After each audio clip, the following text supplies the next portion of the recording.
Welcome again to another episode of Dapsy Chess. Today we are bringing to you two games from the World Chess Championship taking place in Singapore. And in this game, we have Gukesh in the 11th round using the white pieces, employed the Reti opening against the defending champion, the world champion, Ding Liren. And unfortunately, along the line, somewhere in this game, Ding Liren made a huge blunder and had to resign right away.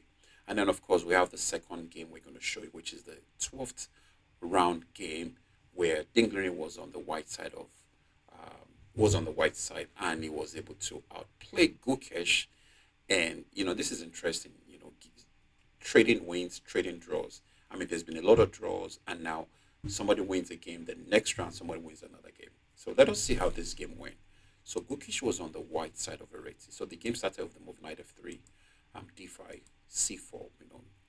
The idea of the c4 is actually to try to force the pawn away from the central square so that white can actually have the d4 and the e4 squares all to himself.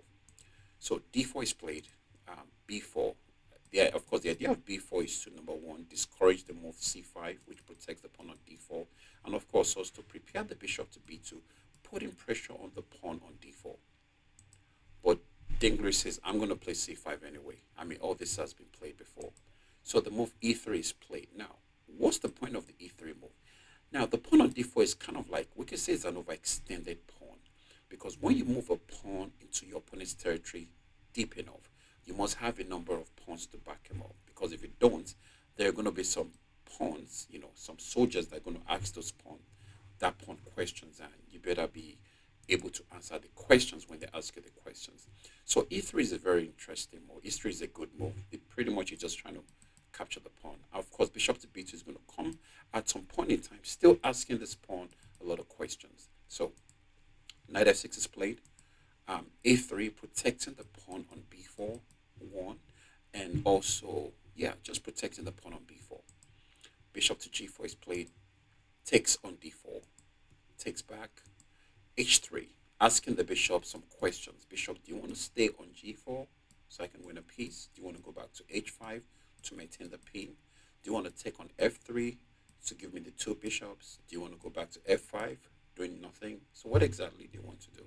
The bishop says, well, I'm just going to take on f3. So queen takes f3, attacking the b7 pawn.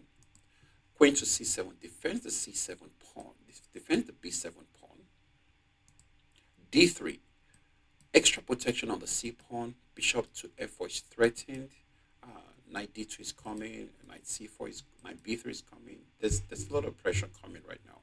So I actually like white's position, but the engine said this is a very slight edge for black, almost like an even position. So let's keep going. b4, very yes. b4. The idea of b4 is to strike on the b pawn. I mean, the threat is just to win a pawn. You cannot take back because of the rook takes a1. So you probably have to make a move like that bishop to d2, or maybe just advance the pawn so the pawn is no longer under attack. Taking is not such a good idea because you don't want to mess up your pawn chain. So let us see what the challenger did. He pushes the pawn to d5, just one of the choices I mentioned. So knight bd7, g3. Now, looking at the pawn chain d3, c4, b5, it won't make any sense at all to bring this bishop to e2. Why? Because these pawns are blocking the bishop. In chess, you always want to make sure that you give your pieces a lot of space to move to. The mobility of your pieces is very important. So if you see any pawn, any piece that's going to stop your pieces from moving to good squares, you don't want to go to that square. So g3 makes a lot of sense. The idea is just to bring the bishop to g2, and then you have this strong diagonal. Already, it's interesting. The engine gives this as a slight advantage for black, but I really like white in this position. So let's keep going. Knight goes to c5, putting pressure on d3, putting pressure on b3, putting pressure on a4. Well, now I kind of have an idea why the engine says black is good. The center is kind of locked. The position is locked. There are no pawn moves. There are no pawn captures. So that's kind of tending towards a close position. Not entirely a close position, but a somewhat semi-close position. And in close position, what pieces do you want to have? Minor pieces. Simple. So engine, I agree with you. Black has a very slight pull.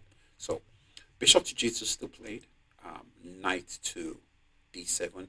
Now, knights are pretty much trying to get some kind of blockade. Number one, there's a very good blockade on the pawn on c4. Knight e5 is going to be also a very good move because if the knight gets to e5, I'm not just attacking the queen, but I'm also putting double pressure on the d3 pawn. And winning that pawn will spell doom for white immediately. So, castles anyway. Knight goes to e5. Queen goes to f4. So if you capture my pawn on d3, I can capture your pawn on d4. Now, the pawn captures here. You might ask, so after both captures, what's happening? Now, remember this. If the pawn captures, all of a sudden we don't have the pawn on d4 and e4. I'm sorry, d4 and d3. The position gets open. And when the position gets open, what's an advantage? The guy with the bishop. So what does black do here? He plays rook to d8. They say, I still want to get your pawn, but I don't want you to get my pawn, right? White says, well, I might just defend my pawn as well, since you don't want me to get your pawn on d4. So black plays g6. The engine doesn't like that move. The engine says, you know what, e6 was a better move. And I think after e6, bishop d6 is a very strong move because we have an extra attack on the queen. And it's going to be very hard for for white to actually get something out of this because you have to move your queen to a square where you defend the d3 pawn. For example, after the move, after the move e6, for example, after the move e6, bishop d6 is coming. Bishop d6. But after bishop d6, this is possible. But once the bishop moves back, if you move back, and this pawn can be captured because now we have the 1, 2, and 3, and you have just 1, 2. So e6 is played. Another reason why I don't like the move g6 is because think about this. After g6, your bishop is coming to g7, right? Guess what? There's a pawn on d4. So that means your bishop is going to have some difficulty in mobility. And that's when you start to lose the game. You don't pretty much lose the game because of one move blunder. You lose the game because of what led to that one move blunder. I say this a lot in my videos. So we can't start blaming bishop g7 being, whatever blunder was made, but what led to that blunder. So g6 is, I would frown at that move because it doesn't really do much, especially when the pawn on d4 cannot be exchanged with either pawn on c3 or e3. So for me, bishop g6 is kind of like anti-positional move, and it's not surprising that after g6, black pretty much lost all his advantage, and the engine said, well, you know what, this position is even. So let's keep going. g6 is played. A4. Of course, you have to play a4 at some point in time because now your knight doesn't really have any good squares. You can't move the knight to d2 because you're going to hang the pawn on. D3. So it's very important for you to find a way to get this knight in the game somehow, and then probably the bishop. You have to find a way to get your pieces in the game. So here, h5 was played. Bishop h6 is a very possible move. B6. Now, what's the point of b6? What's the point of b6? I like that move b6. What's the point of b6? Now, b5 is vacated, so we can get a knight to b5, via a3, knight a3, b5, right? Even when you capture the pawn, if I can get a rook on b1, I have a pressure on the b file, thanks to my bishop on g2. So, I like that move. So white is pretty much saying, you know what, I'm not just going to sit down, try to defend my pawn. I'm going to try to get active. I'm going to try to open up the b file. I have a bishop on g2. I can get a rook on b1. I can get my knight on b5. And I'm really looking good. So queen d6 was played. Bishop to a3. Making sure the knight on c5 cannot move. Bishop goes to h6, attacking the queen. Bishop takes. And it's very important you have to take because all of a sudden the queen doesn't have a whole lot of squares. You want to take so that you actually have the e4 square for the queen. And with the queen on e4, you have a double thread on the pawn on b7. Interesting. So let's keep going. Queen takes. Queen goes to e4. Knight to c6, stopping the queen and bishop from hitting on the b7 Knight a3. What's the point of knight a3? Of course, I'm coming to b5. I mean, I have c5. I have c7. I have d5. I'm looking good. White is looking good all of a sudden. So rook d7, knight to c2. What's the threat? I cannot take this pawn because I have just two attacking. He has two defending. And where else can this knight move to? Can I come to e1 and f3? That would be kind of slow. Because even if I get to f3, I can go to e5. I can go to g5. I can come into h4 doesn't do much. So I'm not so sure about the knight c2. Queen takes b6. Rook to b1. This is what I said the other time. You know, that pawn is so much worth it. White is good here. Because if you notice, white is going to be very strong on the light square. This bishop right here cannot afford to come behind this pawn because this pawn is going to really stop it from doing much. This bishop is going to look very good, especially when the board is about to turn white. So queen to c7 is played. Rook to b5. What's the idea of rook to b5? Actually, yesterday I had there's the Tuesday classes we do at the Lamont Greeks Library, and yesterday we talked about getting rooks to their best possible squares. Now, this position would have been a perfect one. And why is that? Because the rook on b5 threatens to double the rooks on the b file and put pressure on b7. So this is actually exactly something we did yesterday. So not surprising the GMs, of course, they are the big ones, they are the big boys. They know about all this stuff. So rook b5 is played, castles, knight to a1. What's the point of knight to a1? Probably trying to go to b3 to put pressure up here, attack the rook, the pawn on b7. But personally, I would have doubled my rooks first. I would have probably doubled my rooks first, put pressure on that pawn, and then probably knight a1, knight b3. I would have done that. But anyway, knight a1 is played, rook b8. Now, if we look at this position, the only part of the board where there is play is pretty much on the queen side, and everything involves this b pawn. This b pawn. Remember, white sacrificed the pawn so that he cannot put pressure. Everything going on this board right now is about this b pawn. Is about this part of this board. Nothing is going on here. Nothing. It's about this part of the board. Now, just remember that everything happening on the board is centered around the b pawn, the knight on c6, because that's where all the play is. Look at the bishop, the queen, everything looking here. So let's keep going. Knight to b3. He plays e6. I have no idea why that move e6 was played. Knight to c5, attacking the rook. Oh, okay. I go back here. The idea of e6 is actually to prepare the e7 square for the knight after the move. Knight to c5. After knight c5, rook goes to e7. Now the rook doubles.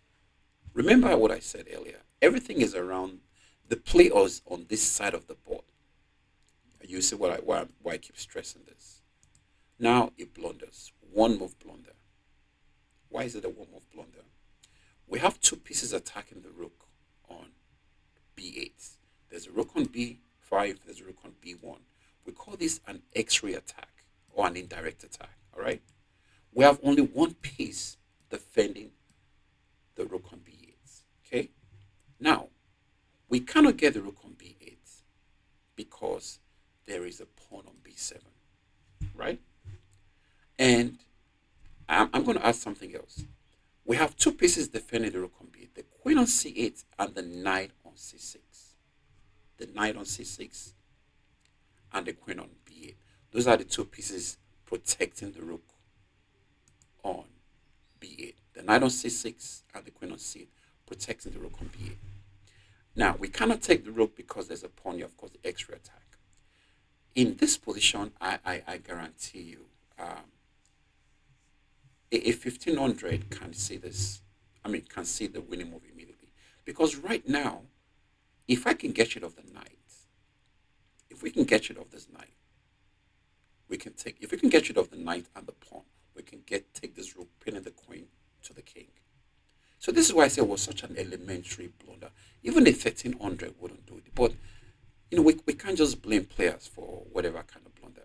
Because chess is a very mental game. You go through a whole lot when goes up and down. So after the move queen to c8, uh, what do you all think would be a best move for white in this position? Okay, take a time out to. I don't know if you really even need a time out to check out what the best move is, but I'm gonna give us like 10 seconds. All you need is 10 seconds at least. So 10, 9, 8, 7, 6, 5, 4, 3, 2, and 1. So what is the best continuation here? Queen takes c6. After the move queen takes c6, black resign immediately. Why? Because if you capture with the queen, I have the bishop takes. If you take back, rook takes, just winning. You're down the whole rook. And if you decide to capture with the pawn, rook captures, pinning your queen to the king. Game pretty much is over. Very, very, I don't know. It's a very elementary mistake. But like I said, chess is a very mental game. A lot of things happen during this game. So you really can, that's the way chess is. You can't blame anybody for whatever it is. But yes, after the blunder, Ding Liren resigned. So that was the round 11 game. And the very next day, we have the round 12 game, which was another very nice game. This time around, Ding Liren was on the white side, and he started with the move c4. C4, the English opening, as we all know. And of course, what's the idea of the c4 move? Recently, one of my students was asking, I asked him, what's the point of c4, knight c3? I can't remember the answer he gave. But yeah, of course, the idea is to put pressure on the light squares. Because normally after c4, you follow with the move knight c3, still putting pressure on the light squares. Sometimes you play g3, getting your bishop to g2. Why? Still pressure on the light squares. So here, Ding Liren played c4, is on the white side. Gukesh played e6, g3 is played, d5, bishop to g2, knight to f6, knight f3, d4. This is kind of similar to what Ding Liren played against Gukesh in the earlier game, the round 11th game. Advancing the pawn, trying to get some space. So castled, knight to c6, knight to c6. Of course, more protection on this pawn, but I kind of don't like that move. I'm not saying it's a bad move. Personally, we have our choices. I don't like them. I would have preferred my pawn to move first so that my knight can move. Then my queen will have some kind of activity.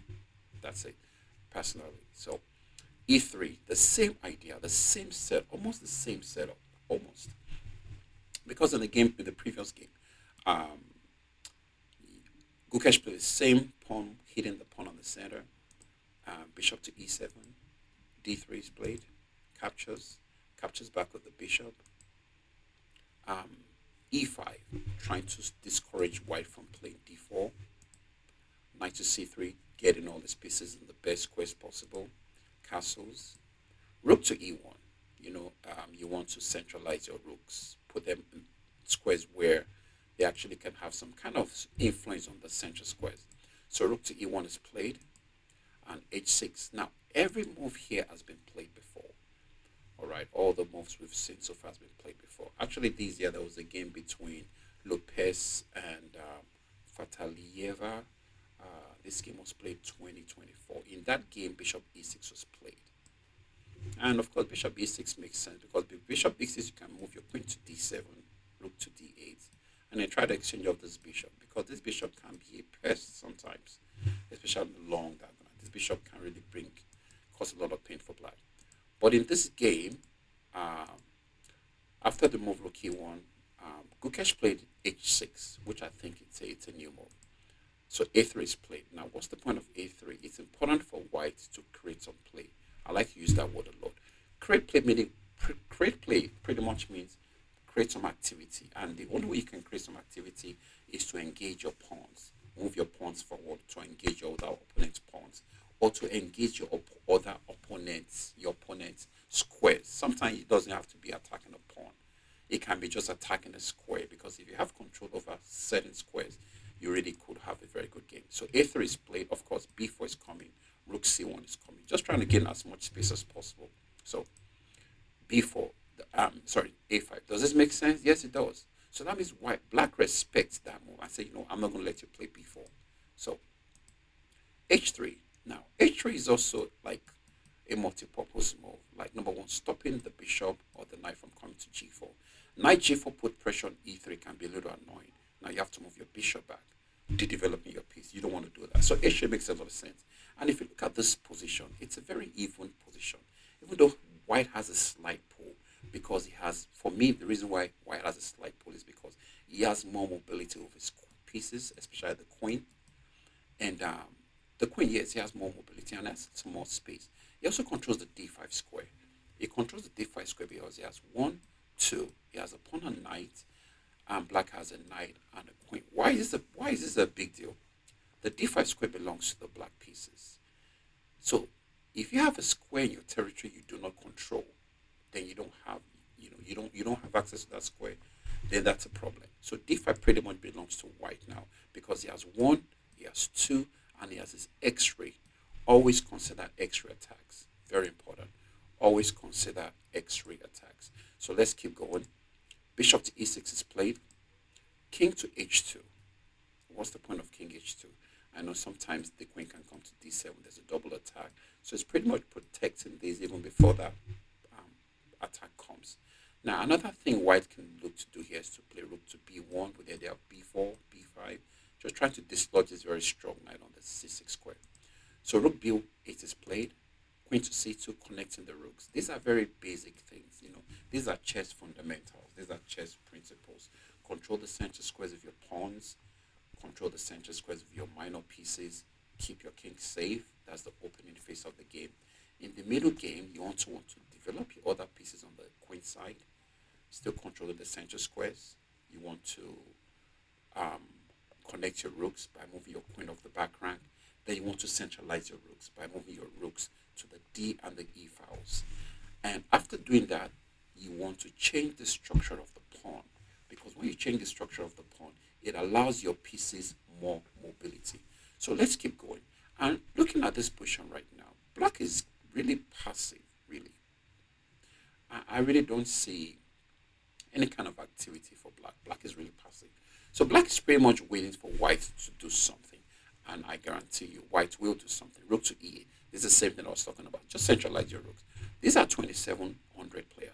This is a 2783, 2728. So try to make sense out of every move you make. Rook e8, why? You're just trying to centralize your rooks. And this is one thing I always say in chess. If you put your pieces on good squares, good things are going to happen. And if you put your pieces on bad squares, bad things are going to happen. So by putting your rook on e8, you're pretty much waiting for the position to open up, and then you're looking good. So rook e8 is played, knight to b5. Immediately white charges forward, knight to b5. What's the threat of knight b5? I know there's pressure on c7, but you don't want to worry about that because you have the queen defending it. There's pressure on a7. You have the knight protecting, although you have two pieces. So that's something black wants to be worried about. But then, on the second thought, what's the point? Nothing really to be worried about, because there is no piece to capture on the a7 square, or no piece to attack on the a7 square. Knight b5. Now, one thing I also say when it comes to chess is, after developing all your pieces, you've controlled the center, you've castled, you've pulled all your pieces out looking good. What you want to do is you want to advance those pieces. You want to move them deeper into your opponent's territory. Because when you move them deeper into your opponent's territory, at some point in time, you're going to engage your opponent. And if you have a number of backing, a good backing, you will definitely have a good position. So bishop to e6 is played. Bishop f5, sorry, putting pressure on the pawn on d3. We defended the pawn right away. So it's interesting, like, another thing I always say is, if you do what you're supposed to do, you would be in a very good shape so that you don't make blunders that you didn't plan for. Centralizing your rook, these are things you're supposed to do. So when you do that, good things happen. Now, rook d1 protects the pawn on d3. So after the rook d1, knight goes to d7. Now, at this point in time in a game of chess, you have to shuffle your pieces. Why do you want to shuffle your pieces? You want to find the best possible square to put those pieces, where those pieces can give you the maximum. So knight to d7 is played. Knight b6 is possible. Knight c5 is possible. Knight b6 because we have the pawn on c7 protecting also the queen. Knight c5 because we have the bishop backing on e7. So queen to d2. What's the point of queen to d2? Number one, getting away from this annoying pin. Anytime you're in a pin, do something about it. I mean, you might not right away, but don't ignore the pin, because if you ignore that pin long enough, that pin is going to cause your downfall. I guarantee you. So queen d2, getting away from the pin from the bishop on f5. What else is it doing? There's pressure on h6. Always, anytime there's a contact on the board. What's a contact? A contact is pretty much when you have a bishop. Sorry, when you have a piece attacking a piece. One, when you have a piece attacking a pawn, or when you have a piece attacking a square. Those are contacts. Anytime you have contacts on the chessboard, you have to think about those contacts. You have to ask yourself, what happens if these contacts engage themselves? Is it going to be good for you or good for your opponent? So let's keep going. Queen d2 was played, bishop to f5. Of course, bishop to g6. We can say this move was made to allow the pawn move forward, so that takes away some of the squares in the center from the white pieces. So d4, white plays d4 immediately. It makes a lot of sense. Now I want us to look at something here. The knight on d7 is protected by what? The queen on d8. And is attacked by what? The queen on d2 and the rook on d1. Like I said in my previous videos, always consider x-ray attacks, because you have no idea when these things are going to happen, when the positions are going to get opened up, and all of a sudden you have to be worried about them. Right now, d4 is a very good move. I like the move d4 because it's pretty much threatening to use the d file on this queen. Now, remember what I said about the knight c6 earlier in the game? Without the knight c6, it stops the queen from having mobility. This queen has only one square to move to. That's a big problem. The queen has just one square. And like I said in some of my past videos, you don't lose the game based on just one blunder. Something led to that blunder. Remember, now already black is not looking so good. Black hasn't really made any obvious bad move or whatever, but when your queen has only one square to move to, it's a problem. You might say it's not a big deal, but it is a big deal. All these things add up. So the queen has just one square to go to c, and even on that square, the queen is doing absolutely nothing. So d4 is played, e4, sorry. It's important we keep this file close as much as possible, but the question is for how long? After the move e4, knight goes to g1. Now the knight can get into the game via e2 and f4, putting pressure on the bishop, or it can come to c3 and d5, putting pressure on the pawn on c7. So, and this is one of the things we actually been treating in the our classes at the library on every Tuesday. We've been talking about strategy. Strategy pretty much means trying to figure out where to put your pieces so that your pieces can give you the best. You know, it's very important to look for the best way for your pieces and then try to get your pieces there. For example, I can just put up this position and say, okay, this knight on g1, what's the best way for this knight? You know, I like d5. Why? Because now I have a double attack on c7, and I can have a triple attack on c7. Okay, so how do we get there? Knight e2, knight c3, knight d5. Okay, let's keep going. Knight b6 is played. There's pressure on the pawn on tempo, on the pawn on c4.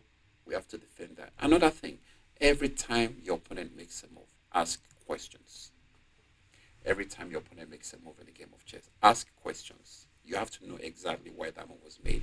If you don't know why your opponent makes a move, you're actually already in trouble and you just don't know it. So queen c3 defending the pawn on c4, bishop to f6. Another pin here. There's another pin here. Always consider all this pin. Now we cannot push the pawn because of the bishop move. Although the engine says bishop f6 is a bad move. I'm not sure why. But after the move queen, bishop f6, queen c2, see what the white pieces did. Get away from the pin immediately. Let us learn from the grandmasters. I mean, they know better. You know, there's a pin. The other time there was a pin on the bishop to the queen stepped to d2. Now the queen is on c3. A new pin came. Guess what? Immediately, he didn't say, you know, I'm going to win one or two moves. Immediately gets away from the pin. Even though he's in another pin, but we really don't want to worry much about this pin because at least we have a bishop here that might take some time for this bishop to move. So white is pretty much just threatening to push, and then just blow open black's position. All right, let's keep going. So a4. What's the point of a4? this is a possibility. 95, knight b3. Just trying to get some play. I like using that word a lot. But yeah, let's see how white um, made the move a4. Knight to e2. Now the knights are coming back. Now, if we look at this position and I ask you, which of white's pieces is not doing much? I'm not going to say anything. If I ask you which of white's pieces is not doing anything, you're probably going to tell me the knight on g1, right? So the next thing I'm going to ask you is, okay, so what do you think will be a good square? Or where do you think will be a good square for the knight? And like I just pointed out earlier, we can go to e2, f4, put the pressure on the knight or the bishop. Now we cannot go to c3 here because there's a pawn hanging on c4. So now it makes a lot of sense for the knight to go to e2 and then f4 and stuff like that. Always try to improve the placement of your pieces, because if you improve the placement of, for example, if the knight gets to e2 and f4, anytime we take on the g6, even if it takes back, e4 is hanging because we have two pieces on e4. So just always look ahead and ask yourself questions based on your opponent's pieces and your own pieces. And also be very careful for pawn pushes. Just have to make sure that these moves are planned and you know exactly what you're getting into. Knight e2 is played, bishop to f g5. He says, please don't go to f4. Please don't go after my bishop on g6. But you know what? Sorry, I will go anyway. Take. Now, something just happened here. Black says, I don't want you to go after my bishop on g6. White said, but that's not a problem. As long as you can give me one of your bishops, I'm fine. If you remember the game we played earlier, the round 11 game, Gukesh bishop on g2 was a monster. You remember it caused a lot of damage on the long diagonal, the c6, b7, where the game actually ended. So now we have a similar thing here. And white has these two bishops that are very strong, looking straight into black's position. And there's something I always say. You don't attack because the king is on one part of the board. You attack because your pieces tell you to attack. You attack because you have more pieces on that part of the board that can create more attack or more play for you on that part of it. Not just because you feel like. You don't attack because of what you feel. It's about what your pieces are telling you. So bishop takes f4, rook to c8. Of course, there's an immediate threat on the pawn on c7. Remember we said this earlier. If we can get a knight to d5, we have a double attack on c7. Now with the bishop on f4, we're threatening to just take on c7. For example, this would not be such a good move, because I can just move my queen off. Can I play queen c4? Can I play queen c3? I can play queen c3. Yeah, I can play queen c3.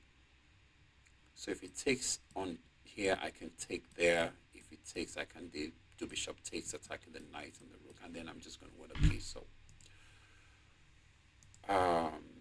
So rook c8 defends the threat immediately. Can we see again that white say, this is chess, and I say this a lot. There is no magic in chess. Just follow the principles, follow the theory. There is no magic. The GM moved the queen away from the X-ray attack again. It's as simple as, don't ignore it. Don't say, I'm this and that. I'm just going to, no. It moves the queen away from the X-ray attack again. You don't want no surprises from your opponent. So d5. Now, knight goes to b8. What's the point of knight b8? I'm not sure. Probably trying to reshuffle the pieces so that, or probably knight to a6 to protect the c7. I don't know. d5 is played. Queen to d7. After this position, after this move, the NG said black is just totally lost. Now, I'm going to say this. Remember what I said earlier with the queen, as in not having a lot of squares. Now, let's count how many squares can this queen move to. She can go to 1, 2. That's a big problem. Well, 3. I see f5. That's a big problem. That is a big problem. Like I said, you don't just lose games out of the blue. Something leads you to losing that game. So the fact that you have a queen and on move 20 something, your queen doesn't have a lot of activity. Not just your queen, your other pieces are not so active. You have a rook stuck on c8 protecting c7. You have a rook on e8, on a close file, maybe half close file. You have bishop on g6 that is being stopped by his own pawn. So you really don't have anything. So this is what I always ask myself. How did we get to this point? And this happens to everyone, not just this happens to everyone. If you can be conscious of these things and get corrections, get these things corrected during the game, you're going to see a huge improvement in your game. And this is something I did in the US Masters I played recently, and I mean things went pretty well for me. So let's keep going. Queen to d7, d6 keeps moving because now we have the c7 is a weak square. This is one of my principles. This is one of Daps's principles. The c7 square is a weak square. Why? Because I have two pieces attacking, knight on b5 and bishop on f4. And the pieces attacking are minor pieces. The pieces defending, the rook and queen, are major pieces. That's a difference. So that means if there's any capture on that square, it's going to be difficult for you because you have a major piece. Major pieces, of course, rooks and queen, they have more values. So we have two pieces attacking on c7. And white plays d6. What's the point? Anytime you have a weakness, you want to attack that weakness. So c7 is being attacked. So now it's not just about winning the pawn. It's about pretty much ripping up the opening up the position, opening up, like creating possibilities where all of a sudden every square on the board is like a landmine for the black pieces. Now check this out. After d6, the pawn goes to c5. How many squares does this queen have? She has 1, 2, 3, 4. Okay, she has 4 squares. But the d6 is going to be a big turn in the side of black's pieces. Now we have more squares we can go into thanks to the pawn on d6. Knight on b8 is not doing anything. Knight on c6 is so. Bishop on g6 is just totally out of the game. Rook is tied down here because of the pawn on e6. Rook is doing nothing on c8. I mean, this is how games are won and lost. Like I said, but there's a way, there's a reason, there's somehow we can have this all checked out while playing and try to avoid these things when we're playing a game of chess. Knight c7, the fresh weakness has been created. The pawn defends the pawn defends the knight on c7. Pressure on the rook. Rook just has one square to move to. This is really bad for black. So rook goes to rook goes to f8. When your opponent starts making moves like rook f8, there's something wrong. Rook goes to f8. Now after rook f8, bishop takes. Now after all these maneuvers, now the rook leaves, abandons the pawn on e4. Now bishop takes e4. Now we're not just positionally up. Now we're materially up because the position is so strong for the white pieces. What a game by Ding Liren. It's almost as if Gukesh just went to sleep. Probably just, I guess he thought too much about his win the previous day and just, because this is very unlike Gukesh. Bishop takes e4, knight to c6, trying to get the knight into the game. Bishop goes back to g2. Now, why not just bishop takes? If bishop takes, pawn takes, this rook all of a sudden has some possibilities. But if you look at it, this bishop is actually stronger than this bishop. This bishop has to be here defending this king. Nothing really to attack on the light square. And if you look at this position, most of the pieces here are on the dark square. So the bishop on g6 doesn't really do anything. Bishop g2 here is very strong. And the idea is you can always play move your pawn to h4, bishop comes to h3, put pressure on that diagonal. And of course, e7 is also possible at some point in time. So rook to d8, knight to d5. There's a threat on the knight on b6, of course, and the position is pretty much just, it's been lost for a while anyway. So it takes back with the pawn. That's kind of surprising. I would have thought about taking with the rook because I don't want to close the file. But it takes with the pawn. I think it takes the pawn because this knight has to move and then you're about to lose another pawn, and this position just collapses very quickly. Knight goes to b8, lose another pawn. Apart from the fact that black is just busted position otherwise. Materially wise, you really don't have much to say either. So rook attacks the queen, queen comes to d4. I was thinking maybe queen b4, but queen goes to d4. Okay, maybe that's why I didn't go to b4 because of the tempo on the queen. So queen d4, knight a6. Rook goes to the e7, and there's the 7th rank attacking the queen. comes to b5, threatening nothing much. Pawn push. That pawn has become so strong. That pawn has become a big deal. So after the move pawn push, rook attacks the queen. Queen goes to e3. There's still pressure here, right? There's pressure here. We have to look at every part of the board. Queen goes to e3, giving up the pawn on b2. He plays rook to c2, threatening. This could be a threat. Queen takes b2 could be a threat with the idea of going all the way that way. Forming a battery on the seventh rank, on white's second rank. White plays bishop to d6. Can you see the extra attack? Now we are getting into this, right? That's an extra attack. And I said something about extra attacks. Anytime there's an extra attack, treat it like a direct attack so that there are no casualties. Gukesh said, you know what, Ding Liren, the last game we played, game 11, you made a one move blunder, and that thing has been on my heart. I feel very bad, but I'm just gonna give you back that blunder. So let me make my own blunder so that we're bash. So I played f6, and of course, rook takes g7, beautiful move, bringing the king to the dark square. Then we have bishop takes check. We have bishop takes check, or we can just do queen check. We can just do queen check, right? I think bishop takes check is a better move because the king takes. Then we have queen check. This is beautiful. Watch this. If the king moves, we have queen check. If the bishop moves, we have queen check. The king has to move. I'm out, mates. Beautiful. I'm going to say this again. Please don't blame Gukesh that he blundered in one move. Something led to that blunder. When you start having your queen immobile, you don't have a queen that is mobile. Your strongest piece can't do much. Then your other pieces don't have a lot of good squares to go to. It's just about time. It's just a matter of time. Something grave will happen. So, Gukesh played f6, and Ding Liren rounded up the game with the beautiful rook takes g7, leading to a very forced checkmate in 8 moves. So as at then, the game was won and the game was tied, and we have 2 more games to go, and we are going to definitely come back to give you the recap of those 2 games. 2 great gentlemen, Ding Liren, Gukesh, 2 very nice. It's really hard to have something against these guys. But anyway, that's that for now. See you soon, and take care. God bless.